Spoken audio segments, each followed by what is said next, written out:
வணக்கம். சலாம் Malaysia Madani RTM Tamil செய்திகள் உங்களுக்காக உங்களுடன் நான் பிரிசிலா பிரியா ஆரோக்கியசாமி. இன்றைய தலைப்புச் செய்திகள். காசாவில் போர் நிறுத்தத்தை கோரும் தீர்மானம் ரத்து அதிகாரத்தை கொண்டு நிராகரித்தது அமெரிக்கா. மலேசியா சாடல்.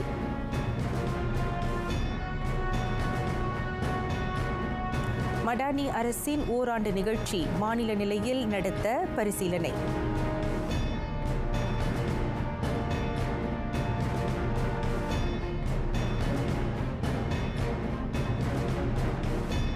நாட்டில் கோவிட்-19 கட்டுப்பாட்டில் உள்ளது. சுய கட்டுப்பாடுகளை கடைபிடிக்க மக்களுக்கு அறிவுறுத்தல்.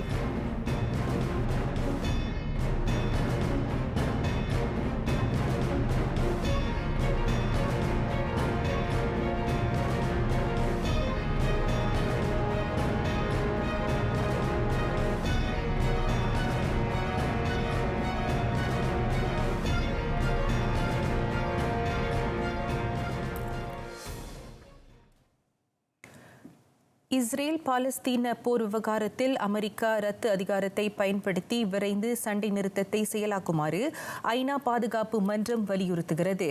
அந்த வலியுறுத்தலை நிராகரித்த அமெரிக்காவின் செயலை கண்டு மலேசியா வருத்தமடைவதுடன் அதற்கு கடும் எதிர்ப்பை தெரிவிப்பதாக பிரதமர் டத்தோஸ்ரீ அன்வார் இப்ராஹிம் தெரிவித்தார். காசாவில் சிறாரை கொலை செய்யும் யூத படையின் வன்மத்தை இன்னும் தற்காக்கும் அமெரிக்காவின் நடவடிக்கை கலக்கமளிப்பதாக மலேசியாவை நிகர்த்து பேசிய பிரதமர் கூறினார்.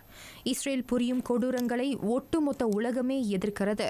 ஆனால் மனித உரிமையை சற்றும் பொருட்படுத்தாது ஐநா பாதுகாப்பு மன்றத்தின் சண்டை நிறுத்த கோரிக்கையை நிராகரித்த அமெரிக்காவின் செயல் கண்டனத்துக்கு உரியது என டத்தோஸ்ரீ அன்வார் சாடினார். ஒரு பாவமும் அறியாத சிறு பிள்ளைகளும் பொதுமக்களும் பெண்களும் கொல்லப்படுவது நிறுத்தப்பட வேண்டும். அதை புறக்கணிக்க எத்தரப்புக்கும் அடிப்படை காரணம் கிடையாது. உலக வல்லரசாக விளங்கும் அமெரிக்கா அதன் ரத்து அதிகாரத்தை சரியான இடத்தில் பயன்படுத்தாமல் நிராகரித்தது வேதனையை அளிக்கிறது. புக்கெட் ஜாலில் தேசிய அரங்கில் மடானி அரசுடனான ஓராண்டு நிகழ்ச்சியின் போது பிரதமர் செய்தியாளர்களிடம் பேசினார். மடானி அரசுடன் ஓராண்டு நிகழ்ச்சியை மாநில அளவில் நடத்த ஒருமைப்பாட்டு அரசு பரிசீலனை. அந்த நிகழ்ச்சிக்கு மக்களிடையே ஏகோபித்த வரவேற்பு கிட்டுகிறது. ஆதலால் நாட்டின் ஏனைய இடங்களுக்கும் அதனை விரிவுபடுத்துவது குறித்து அமைச்சரவை கூட்டத்தில் அடுத்த வாரம் பேசப்படும் என பிரதமர் கூறினார். மடானி அரசுடன் ஓராண்டு நிகழ்ச்சியில் மக்கள் ஆர்வமுடன் கலந்து கொண்டதை தம்மால் கண்கூடாக காண முடிந்ததாக பிரதமர் தெரிவித்தார். ஆகவே அதுபோன்ற கண்காட்சிகளை நாட்டின் எல்லா மாநிலங்களிலும் நடத்துவது குறித்து பரிசீலிக்கப்படும். ஒருமைப்பாட்டு அரசாங்கம் பற்றிய தகவல்களை நாடெங்கிலும் உள்ள மக்களிடம் தெளிவாக கொண்டு சேர்க்க அது வகை செய்யும். இம்முறை அந்த நிகழ்ச்சிக்கு பலத்த ஆதரவு கிட்டியுள்ளது. அதோடு நிகழ்ச்சி வெற்றி பெற துணை புரிந்த அரசு துறைகள், அரசு மற்றும் தனியார் நிறுவனங்கள் ஆகியவற்றுக்கு இடையிலான ஒத்துழைப்பும் மனநிறைவளிப்பதாக டத்தோஸ்ரீ அன்வார் மகிழ்ச்சி தெரிவித்தார்.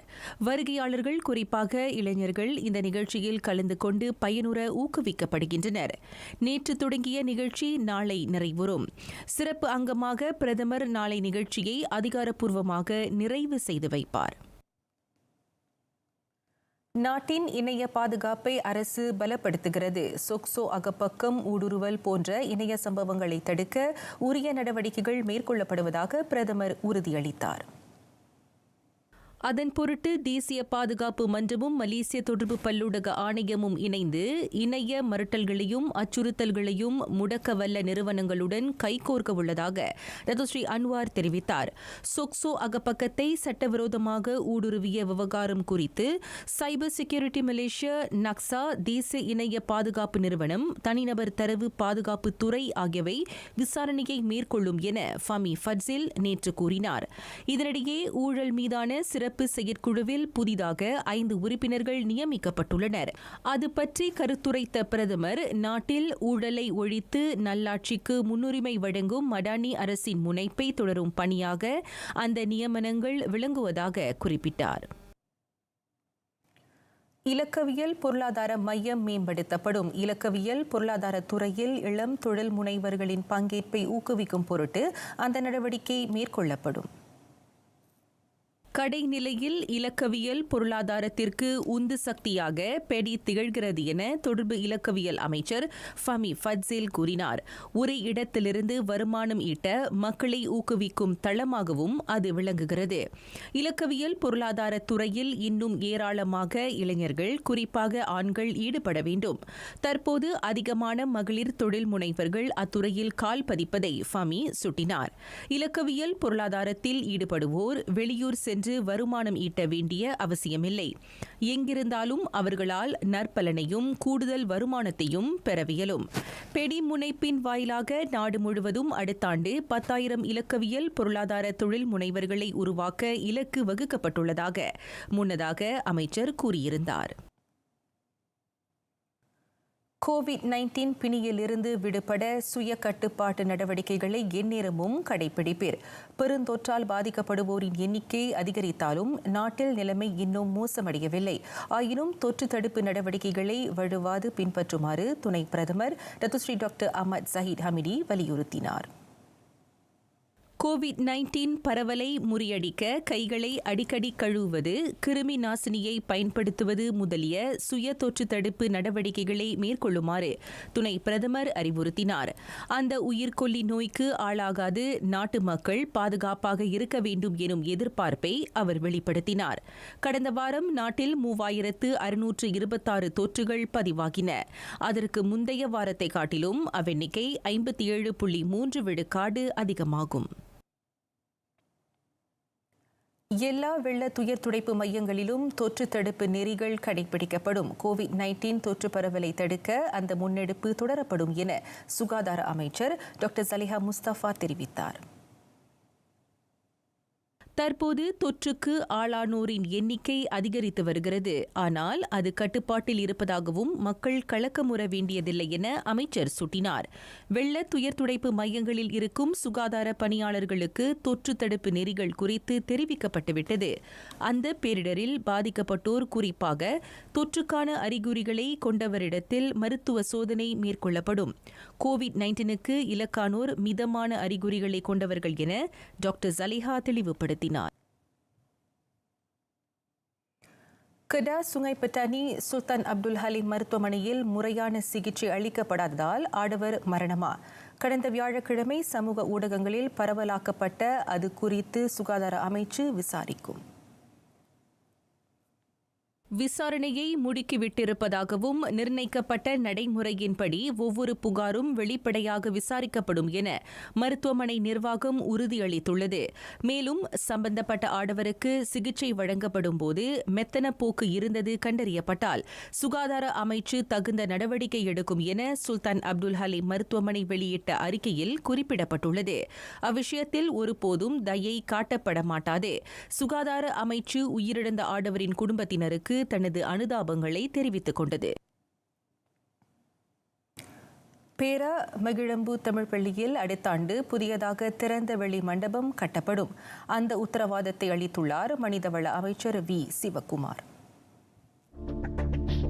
பேராக் மாநிலத்தில் உள்ள இந்த மகிழம்பூ தமிழ் பள்ளி கடந்த 4 ஆண்டுகளுக்கு முன்பு புதியதாக கட்டி முடிக்கப்பட்டது. தலைமை ஆசிரியை எம் கோகிலவாணி தலைமையில் இயங்கும் அப்பள்ளியில் 330 மாணவர்கள் பயின்று வருவதோடு 23 ஆசிரியர்கள் பணியாற்றுகின்றனர். மாணவர்கள் மத்தியில் விளையாட்டு போன்ற பல்வேறு நடவடிக்கைகளை ஊக்குவிக்க திறந்தவெளி மண்டபம் துணை புரியும்.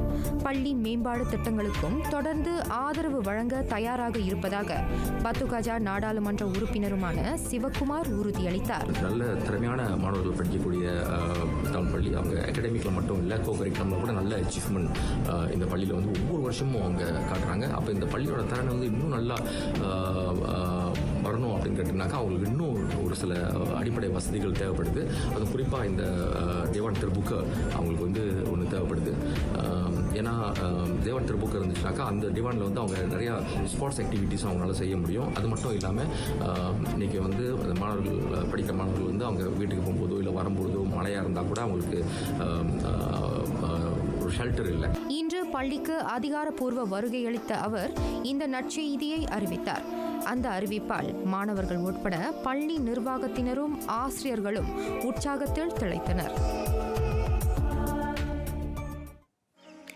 இதனிடையே தமிழ் பள்ளி மாணவர்களின் கல்வி தரம் தொடர்ந்து அதிகரித்து கொண்டே வருகிறது. அதனால் மாணவர்கள் கணிதம் மற்றும் அறிவியல் பாடங்களில் ஆற்றலை பெருக்கிக் கொள்ள கூடுதல் கவனம் செலுத்த வேண்டும். அதற்கு ஆசிரியர்களும் பெற்றோரும் துணையாக இருக்க வேண்டும். இன்னைக்கு வெளியில பார்த்தோம்னாக்கா வேலை வாய்ப்புகள் எந்த விதமான துறையில் இருக்கு அப்படின்றத நம்ம பார்த்தோம்னு சொன்னாக்கா இன்னைக்கு நிறைய மாற்றங்கள் நடந்துகிட்டு இருக்கு. ஸோ இண்டஸ்ட்ரியோட எதிர்பார்ப்பும் வித்தியாசமான ஒரு எதிர்பார்ப்பாக இருக்கு. ஸோ இந்த மாதிரி புதிய தொழில்நுட்பம் வரும்பொழுது அதுக்கெல்லாம் அவங்க அந்த மாணவர்களுடைய திறமை சயின்ஸ்லையும் மேத்தமெட்டிக்ஸ்லையும் ரொம்ப இருக்கணும். இப்போ ஒரு திறன் கல்வி அவங்க படிக்கிறதா இருந்தால் கூட இந்த அடிப்படை அவங்களோட பேசிக் மேத்தமெட்டிக்ஸ்லையும் சயின்ஸ்லையும் இருந்துச்சுனாக்கா அவங்க ரொம்ப சுலபமாக எந்த விதமான திறன் சம்பந்தப்பட்ட கல்விகள் அவங்களுக்கு படிக்கிறதுக்கு வாய்ப்பு இருக்கு. இன்று உலகம் பல நிலைகளில் துரித வளர்ச்சி கண்டு வருகிறது.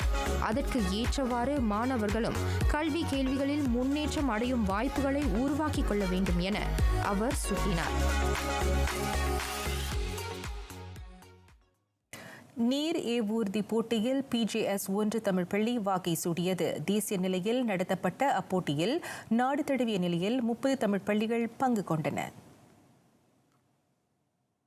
பினாங்கு பிறை தமிழ் பள்ளியில் இம்மாதம் 7ஆம் மற்றும் 8ஆம் தேதிகளில் நடைபெற்ற அப்போட்டியில் 150 மாணவர்கள் தங்களது திறமையை வெளிப்படுத்தினர். வான்குடை, இலக்கை நோக்கி ஏவுதல் என 2 பிரிவுகளை அப்போட்டி கொண்டிருக்கிறது.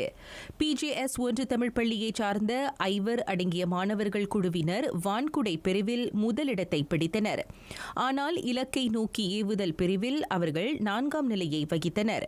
ஒட்டுமொத்த வெற்றியாளராக அவர்கள் மகுடம் சூட்டப்பட்டனர். 2ஆம், 3ஆம் நிலைகளில் பிறை தமிழ்ப்பள்ளி மற்றும் பிறை தோட்ட தமிழ்ப்பள்ளி மாணவர்கள் வந்தனர். வெற்றி பெற்றவர்களுக்கு மலேசிய குற்றத்தடுப்பு அறக்கட்டளை துணைத் தலைவர் டத்தோ கே புலையந்திரன் பரிசுகளை எடுத்து வழங்கினார். ஸ்லாங்கூரில் இவ்வாண்டு 3ஆம் மாதம் இயங்கத் தொடங்கிய PJS1 தமிழ் பள்ளியைச் சேர்ந்த மாணவர்கள் அந்த சாதனை சிகரத்தை தொட்டிருப்பதை அப்பள்ளி புறப்பாட துணை தலைமை ஆசிரியர் சிவசங்கர் பார்த்திபன் பெருமிதம் கொள்கிறார். வரும் காலங்களில் அப்பள்ளியைச் சார்ந்த மாணவர்கள் பல வெற்றிகளை குவித்து சமுதாயத்திற்கும் நாட்டிற்கும் பெருமை சேர்ப்பார்கள் என அவர் நம்புகிறார்.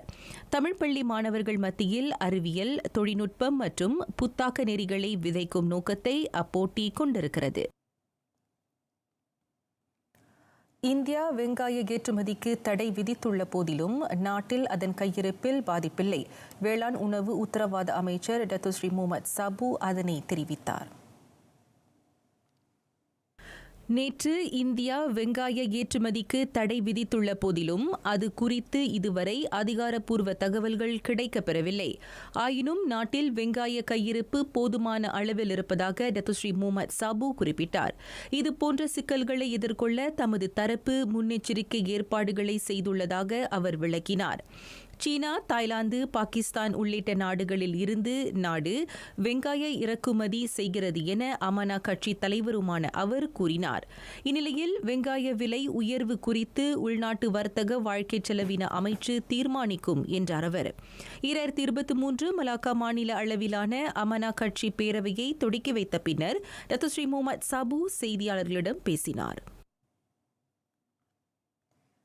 இவ்வாண்டுக்கான PTPTN-இன் SSPN தேசிய கல்வி சேமிப்பு திட்டத்திற்கான லாப ஈவு விகிதம் முந்தைய ஆண்டுகளை விட அதிகரிக்கலாம்.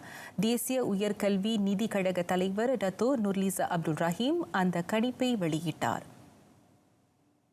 ஒவ்வொராண்டும் முதலீட்டு லாபமும் SSPN சேமிப்பில் முன்பணத்தை செலுத்தும் அடைவு நிலை போக்கு அதிகரித்ததும் லாப ஈவு விகிதம் உயர்த்தப்பட காரணமாக உள்ளது. அதோடு SSPN சேமிப்பு திட்டம் வழங்கிய பலன்களும் சிறப்பு சலுகைகளும் அதற்கு துணை நிற்கின்றன. இவ்வாண்டு ஜனவரி முதல் செப்டம்பர் வரை SSPN சேமிப்பில் 28 கோடியே 76,40,000 ரிங்கிட் மதிப்பிலான முன்பண முதலீட்டு வருமானத்தை PTPTN பதிவு செய்தது. கடந்த ஆண்டு அதே காலகட்டத்தில் பதிவான 22 கோடியே 6,30,000 ரிங்கிட்டுடன் ஒப்பிடுகையில் அது கூடுதலாகும். மேலும் இவ்வாண்டு மே 3ஆம் தேதி 3 விழுக்காடாக அதிகரித்த OPR கடன் வட்டி விகிதம் PTPTN நிலையான முதலீட்டு வருமானத்தை ஈட்ட உதவியுள்ளதை டத்தோ நுர்லிசா அப்துல் ரஹீம் சுட்டினார். கடந்த ஆண்டு SSPN சேமிப்பு லாப ஈவு விகிதம் 3.05 விழுக்காடாக இருந்தது. $1,300 கோடி இவ்வாண்டு முதல் 11 மாதங்களில் இணைய மோசடியால் பறிகொடுக்கப்பட்ட தொகை அது. அந்த காலகட்டத்தில் மொத்தம் 32,462 புகார்களை அரச மலேசிய போலீஸ் படை பெற்றது. கடந்த ஆண்டு இதே காலகட்டத்தில் 23,608 புகார்கள் பதிவாகின. இந்த வருடம் அது 37.5 விழுக்காடு அதிகரித்துள்ளதாக புக்கெட் அமான் வர்த்தக குற்றப்புலனாய்வு துறை தலைவர் டத்தோஸ்ரீ ரம்லி முகமது யூசுப் தெரிவித்தார். இல்லாத முதலீட்டு திட்ட மோசடியில் மிக அதிகமாக 42 கோடியே 10 லட்சம் ரிங்கிட் இழப்பு பதிவாகியது. கடந்த ஆண்டு ஜனவரி முதல் நவம்பர் வரை இணைய மோசடியால் பறிகொடுக்கப்பட்ட தொகை 33 விழுக்காடு அதிகரித்துள்ளது. மதியிருக்க குறைபாடுடைய சிறுவன் ஜேன் ராயன் அப்துல் மத்தீன் மரணித்த சம்பவம். அதன் தொடர்பில் பொய்த் தகவல்களை பகிர வேண்டாம் என பொதுமக்களுக்கு நினைவுறுத்தப்படுகிறது. பொய் தகவல்களை பரப்புவோர் 1998 தொடர்பு பல்லூடக சட்டம் பிரிவு 233 கீழ் விசாரிக்கப்படுவதோடு நடவடிக்கையும் எடுக்கப்படலாம் என பிட்டாலிங் ஜயா மாவட்ட போலீஸ் தலைவர் ஏசிபி முகமது ஃபக்ருடீன் அப்துல் ஹமீத் எச்சரித்தார். அந்த 6 வயது சிறுவனின் மரணம் தொடர்பில் இன்னமும் விசாரணை தொடரப்படுவதை அவர் சுட்டிக்காட்டினார். அவனின் மரணத்திற்கு காரணமானோரை அடையாளம் காணும் வரையில் போலீஸ் ஓயாது. ஆனால் சில வேளையில் பொதுமக்கள் பரப்பும் பொய் தகவல்கள் விசாரணைக்கு இடையூறாக அமைகின்றன என ஏசிபி முகமது ஃபக்ருடீன் குறிப்பிட்டார்.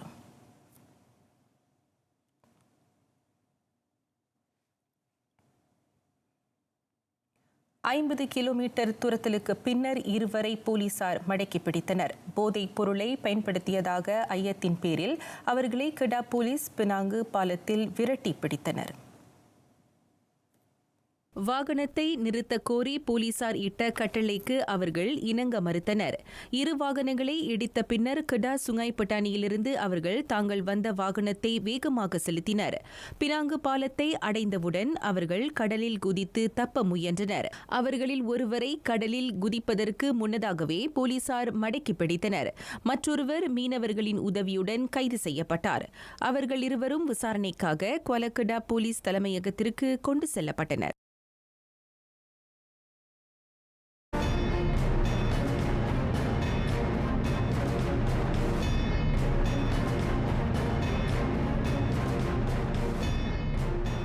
காசாவில் உடனடி போர் நிறுத்தத்தை வலியுறுத்தி ஐநாவின் பாதுகாப்பு மன்றம் முன்வைத்த நகல் தீர்மானம் நிராகரிக்கப்பட்டது. இரத்த அதிகாரத்தை கொண்டு அமெரிக்கா அதனை நிராகரித்ததை உலக நாடுகள் சாடுகின்றன. ஆயினும் பாலஸ்தீனர்களுக்கு எதிரான வன்முறையை நிறுத்த இஸ்ரேலுக்கு நெருக்குதல் அளிக்கப்படுவதாக வாஷிங்டன் விளக்கமளித்துள்ளது. ஐநா தலைமைச் செயலாளர் ஆந்தோனியோ குட்டரஸுடன் அரபு நாடுகள் ஒன்றிணைந்து போர் நிறுத்த முறையீட்டை முன்வைத்தன. ஆனால் அந்த தீர்மானம் இரு தரப்புகளுக்கும் சாதகமாக இல்லை என ஐநாவுக்கான அமெரிக்க துணை தூதர் ராபர்ட் வுட் தெரிவித்தார். நிபந்தனைகளின்றி அவசரமாக சண்டை நிறுத்தத்தை செயலாக்க முடியாது என்றும் அவர் தீர்மானத்திற்கு துணை போனவர்களை சாடினார். ஹமாஸ் போராளிகளுக்கும் இஸ்ரேல் ராணுவத்துக்கும் இடையே அமைதியை ஏற்படுத்தி பொதுமக்கள் பாதுகாப்பாக வாழ வகை செய்வது அவசியம் என்றார் அவர். வெறும் சண்டை நிறுத்தம் நடப்புக்கு வருவதால் பல தசாப்தங்களாக நீடிக்கும் இஸ்ரேல் பாலஸ்தீன நெருக்கடிக்கு நீண்ட கால தீர்வை எட்ட முடியாது. காசாவில் போர் நிறுத்தத்தை வலியுறுத்தி முன்வைக்கப்பட்ட நகல் தீர்மானத்துக்கு ஐநாவின் 13 உறுப்பு நாடுகள் இணக்கம் தெரிவித்தன. அமெரிக்கா அதனை நிராகரித்த நிலையில் பிரிட்டன் நடுநிலை வகிப்பதாக அறிவித்தது. இதற்கிடையில் மேற்கு கரையில் வன்முறையை கட்டவிழ்த்துள்ளது யூதப்படை. அகதிகள் முகாமில் 6 பாலஸ்தீனர்களை அது சுட்டுக் கொன்றது. அந்த மூர்க்க தாக்குதலுக்கு பலியானோரில் 14 மற்றும் 18 வயது இளையோரும் அடங்குவர்.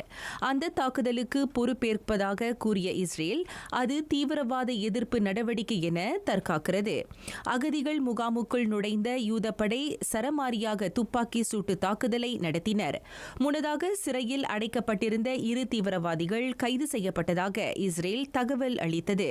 தாக்குதலில் உயிரிழந்தவர்களின் சடலங்களுக்கு அகதிகள் முகாமில் உள்ளவர்கள் இறுதி மரியாதை செலுத்தி அடக்கம் செய்தனர்.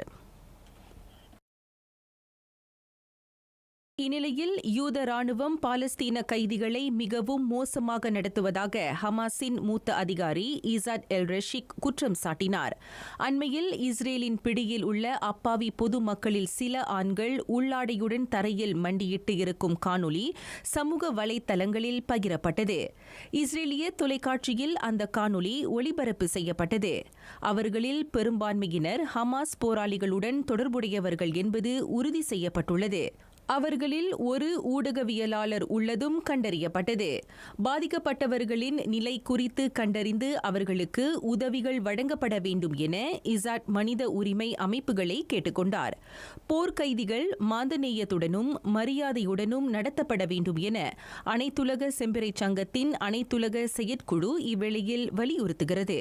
மற்றொரு நிலவரத்தில் கைதிகளை காட்டுமிராண்டித்தனமாக நடத்தும் யூதப்படையை ஈரானிய வெளியுறவு அமைச்சர் ஹுசேனும் சாடினார். 32,035 சிங்கப்பூரில் கடந்த டிசம்பர் 2ஆம் தேதி நிறைவடைந்த வாரத்தில் கோவிட்-19 பெருந்தொற்றால் பாதிக்கப்பட்டோர் எண்ணிக்கை அது. இவ்வாண்டு அதிகளவில் பதிவான எண்ணிக்கையாக அது கருதப்படுகிறது. கடந்த வாரம் மிக அதிகமாக 22,094 தொற்றுகள் பதிவாகிய வேளை இவ்வாரம் அந்த எண்ணிக்கை 10,000 அதிகரித்துள்ளது. கடந்த 3 மாதங்களில் வாரத்திற்கு ஏறத்தாழ 15,000 பேர் தொற்றினால் பாதிக்கப்படுகின்றனர். மருத்துவமனைகளில் அனுமதிக்கப்படுவோர் எண்ணிக்கை முந்தைய வாரம் 136 பேராக இருந்தது. தற்போது அது 225 அதிகரித்துள்ளது. இதனால் பொதுமக்கள் அனைவரும் முகக்கவசம் அணியவும் தொற்றுக்கான அறிகுறிகள் தென்பட்டால் உடனடியாக சிகிச்சை பெறுமாறு கேட்டுக் கொள்ளப்படுகின்றனர். சாக்லேட் சிறார் மட்டுமல்ல, பெரியோரும் விரும்பும் தின்பண்டம். நாவூரும் சுவை கொண்ட சாக்லேட்டை ஆள் உயரத்துக்கு கண்டதுண்டா? லண்டனில் 188 சென்டிமீட்டர் உயரத்துக்கு ஒரு கற்பனை கதாபாத்திரம் சாக்லேட் சிலையாக உருவாக்கப்பட்டுள்ளது. யார் அது? தொடர்ந்து காண்போம். கிறிஸ்துமஸ் பண்டிகையை முன்னிட்டு வெளியீடு கண்ட ஒங்கா திரைப்படத்தின் முதன்மை கதாபாத்திரமான வில்லி ஒங்காவின் சிலை லண்டன் ட்ரஃபல்கர் சதுக்கத்தில் சாக்லேட்டால் அமைக்கப்பட்டுள்ளது. சுமார் 5 வார வேலைப்பாடுகளுக்கு பின்னர் அந்த சாக்லேட் சிலை முழுமை பெற்றது.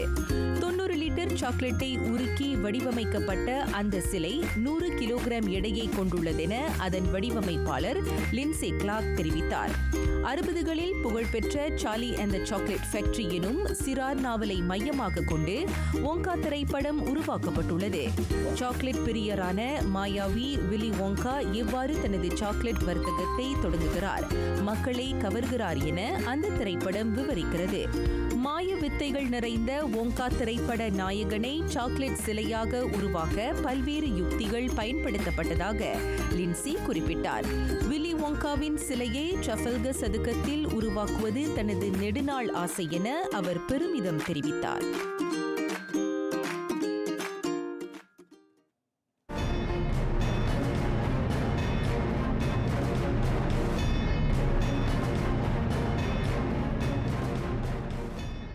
மலேசிய கிண்ணத்தை தக்க வைத்துக் கொள்ளும் கணிப்பை சரியாக்கியது JDT. நேற்றிரவு அரங்கேறிய இறுதி ஆட்டத்தில் அந்த ஜோஹர் டாருல் தக்சீம் அணி 3-1 என திரங்கானுவை வீழ்த்தி 4வது முறையாக அக்கிண்ணத்தை கைப்பற்றியது. அவ்வாட்டத்தை காண கோலலும்பூர் புக்கிட் ஜாலில் தேசிய அரங்கில் 80,000க்கும் மேற்பட்டோர் கூடினர். நடப்பு வெற்றியாளருமான JDT முதலாவது கோலை பெறுவதற்கு அதிக நேரத்தை எடுத்துக் கொள்ளவில்லை. ஆட்டம் தொடங்கிய 6வது நிமிடத்தில் நடுவர் S. லோகேஸ்வரன் அவனிக்கு பெனல்டி அடிக்கும் வாய்ப்பை வழங்கினார். திரங்கானு தற்காப்பு வீரர் முகமது அசாம் அஸ்மி எதிரணியின் பெர்னாண்டோ ஃபோரெஸ்டேரியை தள்ளியதால் அவ்வாய்ப்பு JDTக்கு கிட்டியது. அதனை கோலாக்கினார் பெர்க்சன் டா சில்வா. மலேசிய கிண்ண ஆட்டங்களில் அந்த பிரேசிலிய வீரர் புகுத்தி இருக்கும் 11வது கோல் அதுவாகும்.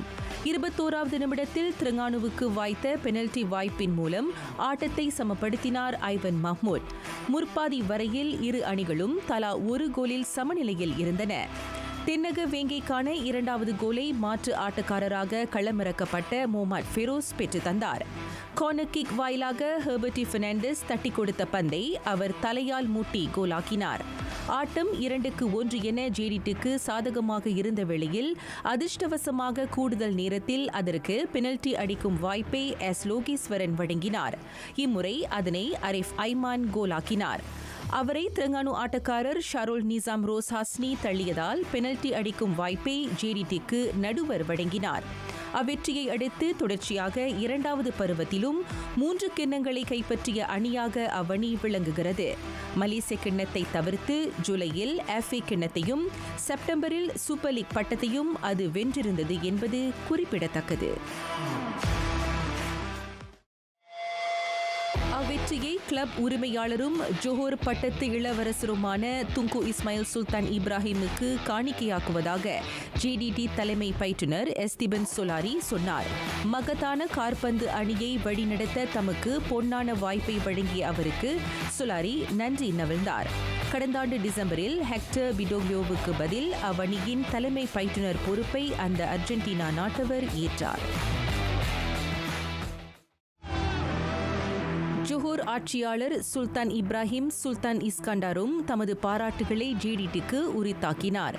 உள்ளூரில் மட்டுமல்லாது அனைத்துலக அரங்கிலும் பல வெற்றிகளை தென்னக வேங்கையினர் குவித்து வருகின்றனர். மாநிலவாசிகள் மற்றும் தீவிர ரசிகர்கள் வழங்கும் வற்றாத ஆதரவினால் ஜேடிடி பலம் பொருந்திய காற்பந்து அணியாக வலம் வருகிறது என சுல்தான் இப்ராஹிம் பெருமிதம் தெரிவித்தார். இதனிடையே ஜேடிடியின் பொன்னான வெற்றியை கொண்டாடும் வண்ணம் ஒட்டுமொத்த மாநிலத்திற்கு சிறப்பு விடுப்பை அறிவித்தது ஜோஹர் மாநில அரசு. வரும் 17ஆம் தேதி மாநிலவாசிகள் அந்த விடுமுறையை அனுபவிக்கலாம். ஜோஹர் ஆட்சியாளரின் ஒப்புதல் கிடைக்கப்பெற்ற பின்னர் சிறப்பு விடுமுறை அறிவிக்கப்பட்டதாக மாநில அரசு செயலாளர் தன்ஸ்ரீ டாக்டர் அஸ்மி ரோஹானி அறிக்கையின் வழி தெரிவித்தார்.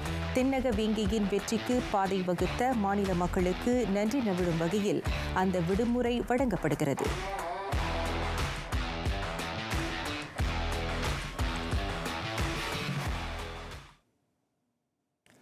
என்ரிக் காற்பந்து உலகம் விரைவில் முணுமுணுக்கப் போகும் பெயர் அது. அந்த வளர்ந்து வரும் நட்சத்திரம் பிரேசிலிய முதன்மை அணியில் இணைக்கப்பட்டுள்ளார். லட்சக்கணக்கில் காற்பந்து நட்சத்திரங்கள் மின்னும் நாடு பிரேசில். 17 வயதை எட்டும் அந்த இளங்காலை காயமுற்றிருக்கும் நெய்மாரின் இடத்தை நிரப்பக்கூடும் என எதிர்பார்க்கப்படுகிறது. இம்மாதத்தில் நடைபெறும் கொலம்பியா மற்றும் அர்ஜென்டினா அணிகளுக்கு எதிரான உலகக்கிண்ண தகுதிச் சுற்று ஆட்டங்களில் ஆண்ட்ரிக்கை களமிறக்க பிரேசிலிய பயிற்றுனர் பெர்னாண்டோ டினிஸ் திட்டமிட்டுள்ளார். அந்த காற்பந்து வல்லரசுக்கு களம் காணவிருக்கும் மிக இளம் வயது வீரராக அவர் முத்திரை பதிக்கவிருக்கிறார். ஆண்ட்ரிக் தற்போது அந்நாட்டின் உள்ளூர் அணியான பால்மேராஸில் விளையாடி வருகிறார். அடுத்த ஆண்டு 18 வயதை எட்டும் அவர் 2024 ஜூனில் ஸ்பெயினின் பலம் பொருந்திய அணியான ரியால் மேட்ரிட்டில் கால் பதிப்பார்.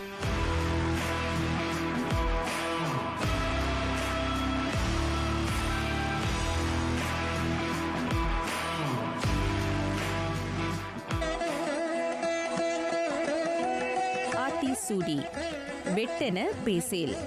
சொற்கள் என்பது கத்தியை போன்றது.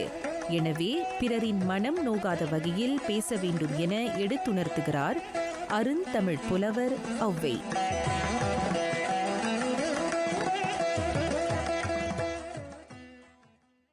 நிறைவடைகின்றன RTM தமிழ் செய்திகள்.